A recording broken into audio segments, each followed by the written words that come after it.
Bonjour à tous et bienvenue dans cette nouvelle chronique d'actualité de Femmes à part. Nous sommes au mois d'octobre, la thématique de ce mois est donc femmes catholiques, femmes à part en 2023 dans notre société actuelle. Et je voulais essayer de faire une chronique d'actualité qui montre un petit peu justement comment est vue la femme à l'heure actuelle, quels sont les modèles qu'on nous propose et voilà, quels sont un peu les exemples qu'on a autour de nous, ce à quoi les femmes actuelles aspirent et pour voir si eh bien, ça correspond à quelque chose d'intéressant ou bien qui nous tire vers le haut. Voilà, vous vous doutez bien sûr d'avance de la réponse. Alors juste avant de commencer, je vous rappelle que vous avez en lien, juste en dessous de cette vidéo, vous avez les liens de tous les réseaux sociaux de Femmes à part, le blog, la newsletter, la boutique, etc., le canal Telegram. N'hésitez pas à les regarder de ce côté-là. Et puis, comme ça, vous en saurez plus sur Femmes à part, tout simplement. Et si vous venez de débarquer sur cette chaîne, eh bien, je vous invite à vous abonner, mais surtout à reprendre les podcasts depuis le début du mois d'octobre, au moins pour les podcasts, les chroniques, etc., pour avoir un meilleur aperçu de notre thématique du mois d'octobre. Alors pour commencer, petite anecdote personnelle qui vous fera bien comprendre un petit peu la façon dont les femmes sont vues à l'heure actuelle. Un soir j'étais chez moi en train de dîner et puis je vois un homme qui s'arrête devant chez moi et puis qui sort de sa voiture puis qui se dirige tout de suite vers ma porte d'entrée, donc chose assez étonnante parce que je n'attendais personne. Bon, il avait pas l'air trop méchant, donc j'ai quand même entrouvert la porte. Bonsoir monsieur, comment puis-je vous aider? Ah mais madame, si vous voulez m'aider, vous pourrez m'aider. Le discours déjà bien politique, donc je sentais que c'était quelqu'un qui avait, vous savez, les gens qui ont soit commerciaux, soit commercial, soit politique, quoi. Mais déjà le genre de phrase qui me saoule, va droit au but, ne fais pas tes espèces d'élucubrations, mais bon, peu importe. Et donc en fait, il venait me démarcher tout simplement parce que dans le village dans lequel j'habite, en fait, en ce moment, il y a une réélection municipale. Donc le mandat de Madame le maire actuelle a prendra fin de façon anticipée. Bon bref, je vous épargne les détails, mais en gros, on va être appelé à revoter plutôt que prévu et reconstituer des listes, etc. Donc, cette personne-là, cet homme-là venait me démarcher parce que la maire actuelle se représente et il me disait, écoutez, je vais pas passer par 4 chemins, il nous manque des gens. Bon, moi je connaissais pas du tout toutes ces histoires de listes, de nombre de personnes, etc. Enfin toutes les règles qui font que vous pouvez vous représenter ou non. Bref, là il m'explique, il me dit on a jusqu'à telle date pour rassembler, on doit être 29 sur la liste. J'explique au cas où il y a des gens qui connaissent pas toutes ces choses-là. Et puis il me dit il nous manque 6 femmes et 2 hommes. Je le regarde et je dis ah bon, mais pourquoi 6 femmes pourquoi spécifiquement ce nombre de femmes et ce nombre d'hommes, quoi. Il me dit là oui, parce qu'en fait il faut l'égalité parfaite dans la liste. En fait, si la tête de liste, donc Madame le maire, est une femme, il faut que le premier conseiller municipal soit un homme, ensuite une femme, ensuite un homme, etc. Et si la tête de liste est un homme, premier conseiller municipal, ça sera une femme, etc. Bon bref, ça s'alterne. Et donc il faut un quota, quoi. Et j'ai dit, ah d'accord, donc vous avez des quotas. Je dis, madame, c'est la loi. Je dis d'accord. Le pauvre, il est mal tombé. Et puis il commence à me dire, il commence à me faire tout son baratin, etc. pour que j'accepte de venir sur sa liste. Et puis il me dit ah bah oui, les femmes c'est beaucoup plus difficile d'en avoir, etc.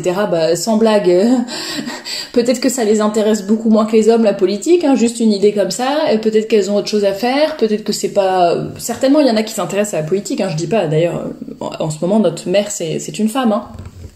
Mais je pense que proportionnellement, si on regarde le nombre de personnes qui s'intéressent à la politique au point de s'engager dans des municipales ou autres, proportionnellement, il y a plus d'hommes qui s'intéressent à ça. J'avais déjà fait des podcasts là-dessus. Les hommes sont beaucoup plus faits aussi que les femmes pour diriger, etc., pour faire de la politique. Ça, c'est un autre débat. Je ne rentre pas dedans, mais si le sujet vous intéresse, vous pouvez taper. Je pense que j'ai fait un article et un podcast là-dessus. Les femmes sont-elles faites pour gouverner? Quelque chose comme ça. Et puis donc oui, forcément là ils imposent des quotas, mais finalement les femmes ça ne les intéresse pas forcément. Et puis je lui dis oui, en gros vous venez me démarcher finalement, si je comprends bien, vous venez me démarcher, enfin frapper à ma porte parce que je suis une femme et pas parce que j'ai des compétences. Le pauvre, il s'est décomposé. Il est vraiment tombé sur la mauvaise personne. Il fallait pas qu'il frappe à cette porte-là. Puis tout de suite, il se dit non mais c'est la loi, madame. Enfin, il savait plus quoi dire et tout, mais c'était tellement drôle. Puis après, je dis non mais écoutez, j'arrête de vous embêter, vous inquiétez pas, de toute façon ça m'intéresse pas et tout. Mais c'était tellement drôle. Mais bon voilà, tout ça pour dire que petite anecdote donc personnelle pour vous rappeler que nous vivons donc dans un monde de quotas. Nous vivons dans un monde qui essaye de donner ou de redonner de l'importance et de la place aux femmes d'une façon totalement artificielle, superficielle et donc fausse finalement. Et alors c'est bien beau de vouloir l'égalité parfaite, etc.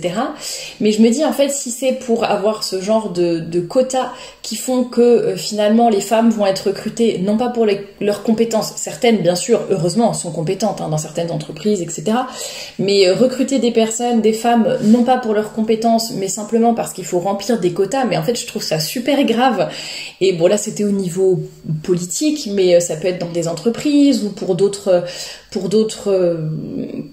dans d'autres domaines, et je me dis c'est quand même grave de faire passer le sexe avant de faire passer la compétence, la connaissance, l'envie aussi, parce que là du coup ils vont un peu faire du forcing auprès de, parce que du coup il m'a un peu parlé, ce monsieur m'a un peu parlé des autres, il me parlait de ma voisine par exemple, qu'il avait essayé de démarcher, etc. Et bon bref, et en fait on sent qu'ils font du forcing auprès des femmes, parce que ils y peuvent rien, c'est les quotas, ils doivent en recruter plus entre guillemets, et finalement c'est pas du tout sur la base de compétences, d'envie ni quoi que ce soit, donc c'est complètement artificiel. Je trouve ça tellement méprisant envers les femmes, et c'est pas du tout à l'avantage des femmes. Enfin je trouve ça horrible déjà pour l'amour-propre des femmes, se dire en fait j'ai été recrutée ou j'ai été mise sur une liste pour les municipales ou peu importe, non pas parce que j'ai des connaissances, des compétences, parce qu'on a envie de m'avoir, etc. mais c'est simplement parce que je suis une femme et il fallait remplir un quota. Donc déjà pour l'amour-propre des femmes, merci bien, l'image qu'on a de nous-mêmes c'est quand même pas terrible, et même du coup par rapport aux hommes ou aux autres personnes, il y aura quand même toujours un doute qui va planer. Étant donné que ce sont des quotas, en fait, il y aura toujours possibilité que les gens se disent en fait, ça se trouve, elle est là, c'est pas parce qu'elle connaît bien le sujet, c'est pas parce que elle est forte dans tel domaine, en fait, c'est juste parce qu'il fallait mettre une femme. Et il y aura toujours ce petit doute qui va planer. Et je trouve ça horrible parce qu'on essaye soi-disant de revaloriser les femmes, de leur redonner leur place, parce que les pauvres, si on ne fait pas des quotas, les pauvres elles vont pas oser, ou on ne va pas leur donner le poste, parce que bien sûr il y a toujours des discriminations envers les femmes, c'est bien connu. Eh bien en fait ça va, moi je trouve pas que ça va aider l'image des femmes, l'image que les femmes ont d'elles-mêmes et l'image des femmes qu'a la société finalement de façon générale. Voilà un petit peu déjà les premiers exemples, comment les femmes sont traitées en 2023. J'ai également trouvé des choses intéressantes sur Simone Media. Il y avait une petite vidéo qui a été postée par rapport à la lazy girl job, donc les métiers pour les filles paresseuses. En fait, c'est vrai que vous avez certainement entendu parler de la girl boss, de la Wonder Woman, de la femme qui vraiment fait une super carrière, qui est super impliquée dans tout ce qu'elle fait au bureau, etc., qui gravit les échelons, qui a des postes importants, elle a l'attitude de girl boss, elle a aussi des vêtements qui vont avec, etc. Bon, il y a toute cette tendance-là à montrer cet exemple, cette image, de la femme, en fait, qui est indépendante, qui sait prendre soin d'elle-même et qui sait avoir une carrière un peu où elle va écraser un petit peu tout le monde pour parvenir à ses fins. Moi je l'ai vécu dans mon entreprise avec certaines femmes, c'est insupportable, c'est-à-dire que elles deviennent beaucoup plus cruelles et beaucoup plus idiotes et méchantes que ce qu'elles sont, juste pour se faire une place et gravir les échelons et vouloir à tout prix être en compétition avec les hommes. Bref, peu importe, il y a une autre tendance, c'est la tendance un petit peu opposée, qui est celle de lazy girl job, donc les métiers pour les filles paresseuses, et donc ce sont des femmes Ça nous vient plutôt des États-Unis, j'ai l'impression. Ce sont des femmes qui sont très fières de pouvoir faire des métiers dans lesquels elles sont plutôt bien payées, mais elles n'ont pas forcément grand-chose à faire. Elles ont des horaires ultra flexibles. Elles peuvent faire vraiment ce qu'elles veulent dans la journée. Elles n'ont pas beaucoup de responsabilités. Les horaires, donc horaires flexibles, je l'ai dit, télétravail. C'est ça, pas beaucoup de responsabilités, pas des choses trop compliquées à faire, etc. Et en même temps, un plutôt bon salaire. Alors c'est sûr que ça va pas être non plus des 100 000 euros à l'année, mais un salaire quand même qui n'est pas le SMIC, quoi, et qui permet de vivre, de bien vivre, de mettre un peu de côté, enfin voilà. Et c'est la nouvelle tendance en fait des filles qui ne veulent pas faire plus que ça. Et en fait je trouve ça horrible de mettre ça en exemple, de montrer la paresse en exemple. Alors dans la petite vidéo il y a quand même une fille qui est interviewée et qui dit ouais bon le nom pose quand même problème parce que on se rend compte que enfin ça peut nous faire critiquer alors que pas du tout, nanana, on est des filles bien, blablabla. Et en fait je trouve ça assez intéressant en même temps. Alors, c'est nul que ce soit mis comme modèle parce que je pense que la paresse, faire le minimum syndical, être un peu tiède comme ça, et bon, je trouve que c'est nul de donner ça comme exemple. C'est pas ça qui va nous tirer vers le haut, on va dire. Et d'un autre côté, c'est intéressant d'avoir cette tendance quand même qui émerge pour montrer que les femmes n'aspirent pas forcément à avoir des grandes carrières, à passer des heures et des heures et des heures de 6h du matin à 21h au bureau et plus avoir le temps pour leur famille, pour leur vie sociale, etc. De montrer qu'il y a d'autres aspirations, que tout le monde n'a pas envie d'avoir une carrière génialissime, de faire des super trucs et tout. Et je trouve que par rapport à l'image qu'on a de la femme à l'heure actuelle, c'est vraiment l'émancipation par le travail. Les femmes ont voulu travailler, veulent avoir des carrières aussi importantes, marquantes, etc. que les hommes. Toujours elles sont dans la comparaison, dans la compétition. Et tu vas toujours vouloir imiter, copier, faire pareil, etc. plutôt que de développer les talents qui leur sont propres. Ça ne veut pas dire forcément rester à la maison, hein, me faites pas dire ce que j'ai pas dit, mais toutes les femmes sont pas forcément faites pour avoir les mêmes métiers que les hommes, et d'ailleurs elles ne courent pas après certains métiers où la représentation est quasiment 99% masculine.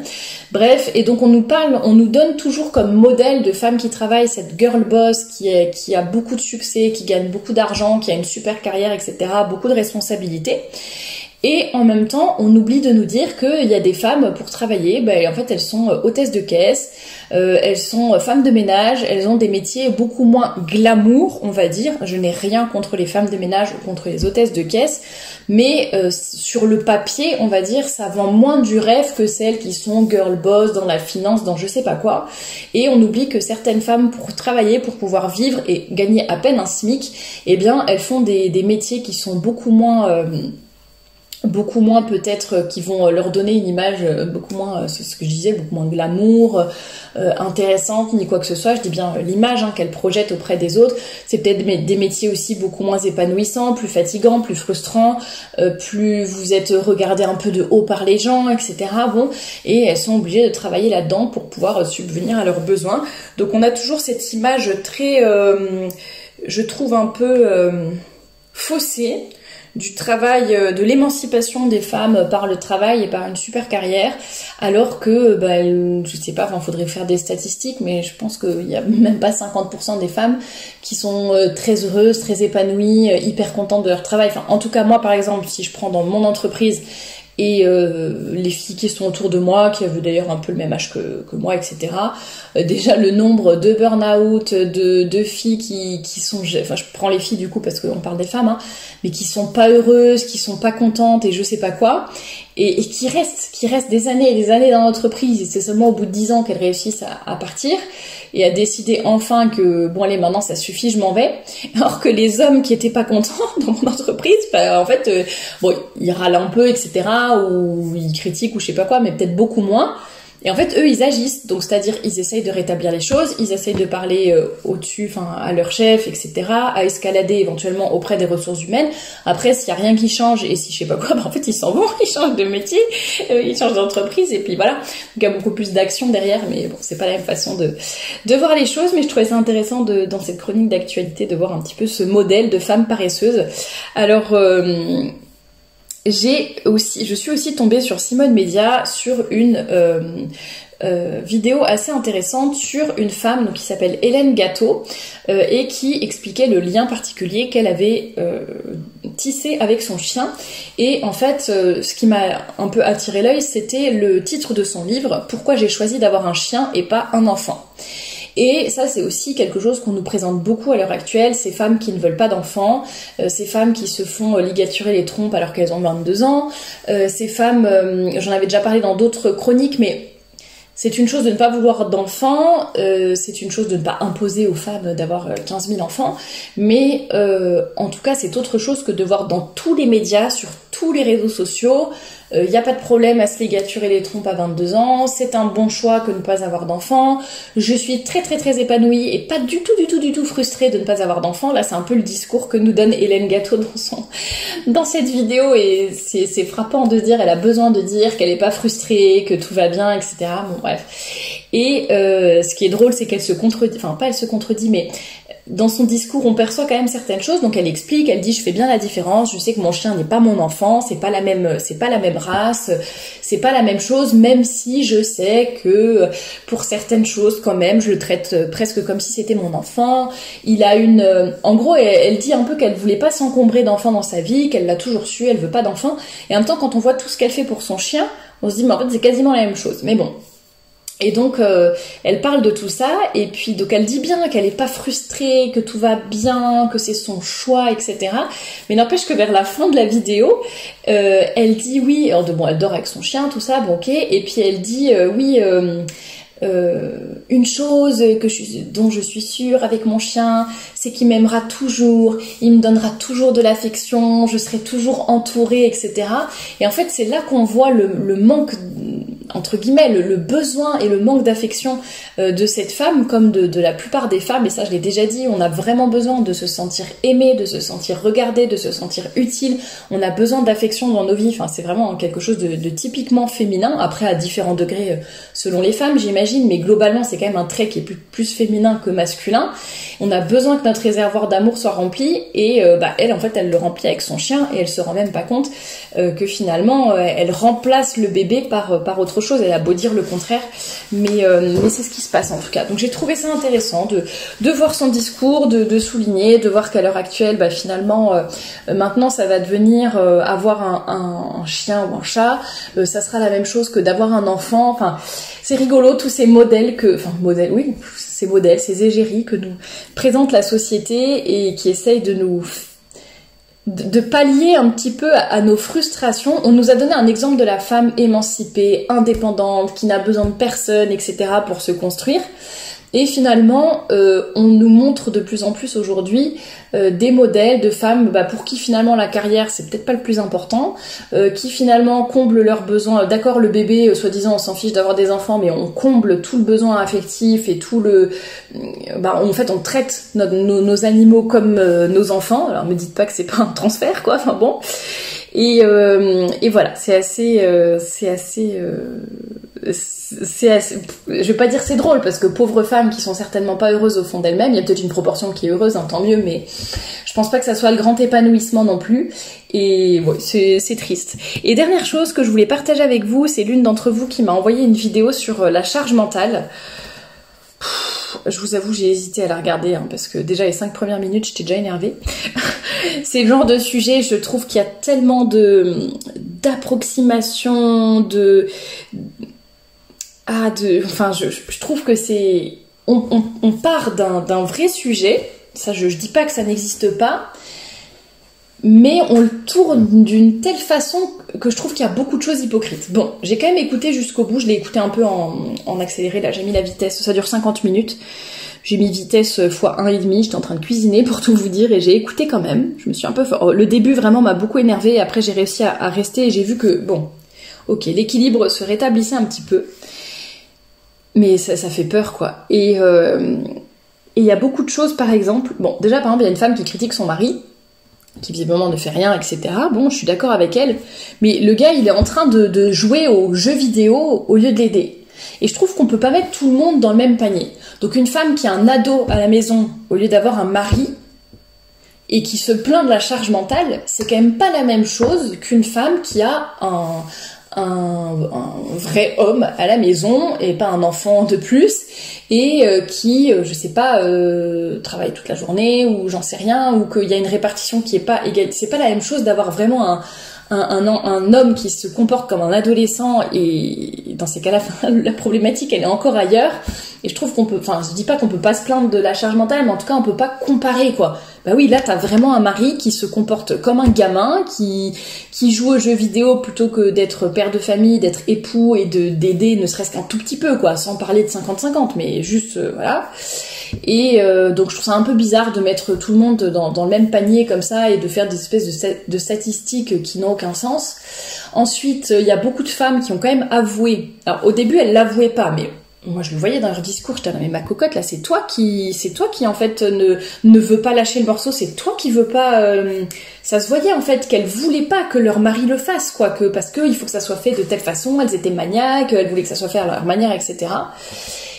Et ça transpirait dans son discours, et heureusement après ils l'ont pour le coup ils l'ont dit, c'était plus à demi-mot, c'était vraiment dit, c'était répété, et puis ils ont interrogé des Suédois pour qui elle dit la suédoise, mais nous ça fait 20 ans qu'on a eu ce débat en Suède, et maintenant on n'est pas du tout on n'est plus du tout là-dedans, on a dépassé en fait tout ce genre de débat un peu stérile, et justement il y a beaucoup de femmes qui avouaient, ben moi j'ai du mal à lâcher les tâches ménagères. Alors bien sûr il y en a qui ont dit, mais oui mais c'est parce que depuis toute petite on nous conditionne, c'est à nous de le faire, etc. Bah en fait je sais que non, il y a aussi le côté on aime bien que ça soit fait à notre manière, on veut pas lâcher le morceau, on préfère que ça soit pas fait par les hommes, et en fait c'est comme ça, bah faut l'assumer derrière. Après je sais que parfois on ne veut pas que ça soit fait par nos maris, etc. Parce que justement on sait que ça sera peut-être pas tout à fait terminé, ils vont commencer mais ils vont pas finir, ou ils vont pas faire à notre manière, etc. Et ça j'en avais déjà parlé dans d'autres podcasts. Il faut accepter aussi que les hommes fassent à leur manière. On demande toujours de l'aide, et finalement quand notre mari s'occupe des enfants, bah on a peur, on se dit qu'il faut pas faire comme ça, ah puis en plus il les a pas habillés exactement comme on aurait voulu, ah et puis bah il prend un peu plus de risques que nous, c'est normal, c'est un homme, donc il va faire des trucs peut-être un peu plus pas forcément dangereux pour l'enfant. Enfin justement nous ça va nous paraître dangereux, mais lui c'est bon, enfin tant que vous n'avez pas épousé, je pense que vous n'avez pas épousé n'importe qui, s'il est quand même un minimum responsable, vous inquiétez pas, enfin vos enfants il va vous les ramener en entier. Donc il faut savoir faire confiance. Les hommes n'ont pas la même façon de faire, ils tissent pas les liens avec les enfants de la même façon, ils les occupent pas de la même façon, ils vont pas faire le ménage ni quoi que ce soit de la même façon, et je pense qu'il y a un moment, bah, il faut l'accepter. Soit on est capable de mettre notre maniaquerie de côté, et voilà, si vous avez vraiment besoin d'aide et que vous êtes vraiment fatigué, bah tant pis, vous acceptez que la poussière soit pas exactement faite à votre manière. Et si bah, vous préférez, ça vous fatiguera plus qu'autre chose, ou je sais pas quoi, ce que je peux comprendre très bien aussi, bah, dans ces cas-là vous le faites vous-même, mais vous l'assumez quoi. Ou alors vous partagez les tâches d'une façon peut-être pas égalitaire exactement, mais le mari va s'occuper de faire les trucs dont vous n'avez pas envie, la voiture, le jardin, le bricolage, je sais pas quoi, puis vous gardez le reste pour vous. Alors ça sera peut-être pas 50-50 en termes d'horaire, en termes de je sais pas quoi, mais au moins chacun fait les choses dans le domaine dans lequel il est fort, qui lui correspond en fait, et qui va faire avec plaisir. Il y a aussi l'histoire de la femme qui est au foyer, le mari qui travaille toute la journée. Bon bah dans ces cas-là, le mari travaille aussi. Alors, ça veut pas dire que dans ces cas-là, il ne fait rien à la maison, mais il faut savoir équilibrer un petit peu aussi. Là, la femme était fâchée parce que l'homme, avant de rentrer à la maison, il voulait absolument aller voir un match de foot, je sais pas quoi, boire un verre. Enfin, je comprends que ça la frustre, qu'elle a besoin de son mari, d'aide, etc.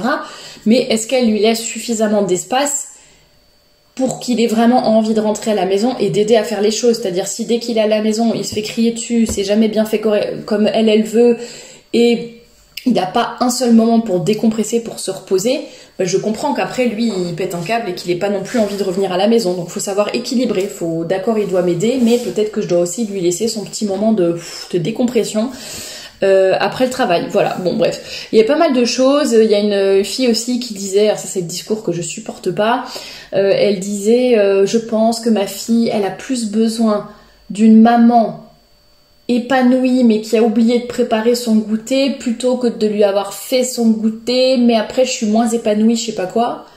En plus là elle parlait du goûter de sa fille, enfin donc je suppose, c'est quand même de la nourriture, c'est important de nourrir ses enfants quoi. Et elle dit, d'ailleurs, ma fille, je crois qu'elle goûte jamais. Et c'était la conclusion. Pour dire qu'en gros, comme elle préférait faire ses trucs à elle, je dis n'importe quoi, enfin, elle l'a pas dit, mais j'en sais rien, se faire une manucure, parler à sa copine au téléphone, faire du shopping en ligne, enfin voilà, des choses qui l'épanouissent ou faire du sport, enfin, j'en sais rien. Et elle disait, je préfère être épanouie et pas donner de goûter à ma fille, plutôt que de prendre le temps de lui faire son goûter et avec toute la charge mentale qui va avec, et puis finalement ne pas être aussi épanouie, quoi. Oui et non, enfin ça je comprends pas ce genre de discours où c'est soit l'un soit l'autre, mais en fait il faut essayer de trouver un équilibre quand on y arrive, etc. Faut travailler dessus, c'est pas où je nourris mon enfant, où je suis épanouie, ou tiens mon enfant il préférera une maman, ça c'est tout ce que les mamans qui travaillent disent souvent ça, ouais je pense que c'est plus important qu'ils aient une maman, ils vont moins la voir parce qu'elle sera au travail toute la journée, mais quand ils la verront, elle sera souriante, elle sera disponible, elle sera épanouie et tout. Oui, c'est bien connu que les femmes qui travaillent toute la journée dans des boulots, je parle pas des lazy job girls, je sais pas quoi, mais dont j'ai parlé plus tôt, mais des boulots, je sais pas, t'es dans la finance, t'es dans des trucs, des métiers qui te demandent vraiment, qui te mobilisent beaucoup, qui te fatiguent, t'as plein de décisions à prendre, t'as beaucoup de responsabilités, tu brasses des millions, je sais pas quoi. Je pense que t'as 1h ou 1h30 de trajet en métro avec des gens qui râlent, qui sentent mauvais et qui sont désagréables, et tu rentres chez toi. Oui, t'es certainement une maman hyper épanouie, hyper disponible, pas fatiguée du tout, et tes enfants seront contents de te voir. Enfin, je caricature un petit peu, mais je pense que vous verrez le message que j'essaye de faire passer. Alors je sais qu'on peut être dans un métier prenant et être épanoui, etc. Mais je pense qu'il faut quand même prendre la juste mesure de se dire, bon, on est toujours en train de dire, vaut mieux une maman qui travaille, que les enfants voient jamais, mais le peu qu'ils la voient, elle est épanouie, elle est bien. Oui, faut peut-être aussi essayer de voir ses enfants davantage, quoi. Bon bref, tout ça c'est des sujets de toute façon compliqués qui dépendent aussi de chaque famille, de chaque organisation, etc. Bon, on se mêle pas trop de la vie des gens, mais je trouvais en tout cas que ce podcast sur la charge mentale, finalement, malgré mes réticences du début, était quand même intéressant. Donc je vous mettrai le lien en barre d'infos, et je trouve que ça fait réfléchir en fait à nos besoins. Est-ce qu'on les exprime, etc. Est-ce que vraiment on exprime nos besoins? Est-ce qu'on accepte l'aide de l'autre aussi? Enfin voilà, il y a plein de sujets que je trouve intéressants là-dedans. Voilà pour ce que je pouvais vous dire pour cette chronique d'actualité un peu sur la thématique des modèles que nous présente la société actuelle. J'espère qu'elle vous aura plu, et je vous dis à très bientôt pour un nouveau podcast.